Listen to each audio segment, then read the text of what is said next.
Omwana ono yabadde akozesebwa jjajjaawe amanyiddwa nga John Byekwaso bw'abadde abeera naye okumala akaseera oluvannyuma lw'abazadde be bombi okufa ekirwadde ekyamukenenya. Ono atubuulidde nti jjajjaawe abadde amuggalira mu nju nga tayagala abeeko gw'agamba ku by'okumusobyako. Abadde atera okunkozesa nga nkozesa ng'agamba soogera we nnaayogera ajja kunzita.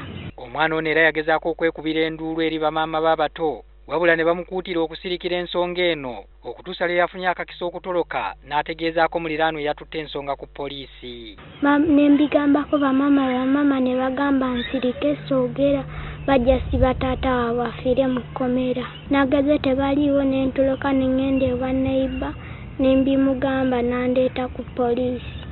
Abakadde abalala mu kitundu bavumiridde ekikolwa kya musajja mukulu ono.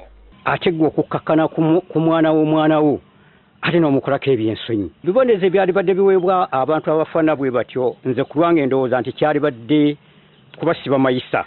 Ndowooza ayagala kumala nakkebera ku bwongo oba nkomerero kubanga ebintu ebikolebwa mu nsangi zino birabika nti si bya buntu. Byekwaso tumusanze ku poliisi era ne yeetonda olw'ebikolwa bye. Kiki ekyakuwaliriza omuntu? Nange sikimanyi ekyampaliriza. Sikimanyi ekyampaliriza. Nsaba kusonyiyibwa. Atugendera nsaba kusonyiyibwa.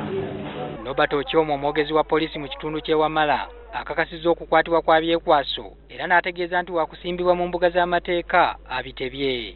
Byekwaso ono tumuguddeko omusango gw'okusobya ku mwana omuto we tumala okunoonyereza era wakulabika mu maaso g'omulamuzi. Ebikolwa by'okukabasanya abaana mu kitundu kino biri waggulu ddala nga ne gye buvuddeko waliwo omusajja mukulu omulala eyasobya ku mwana w'emyaka egitanneetuuka.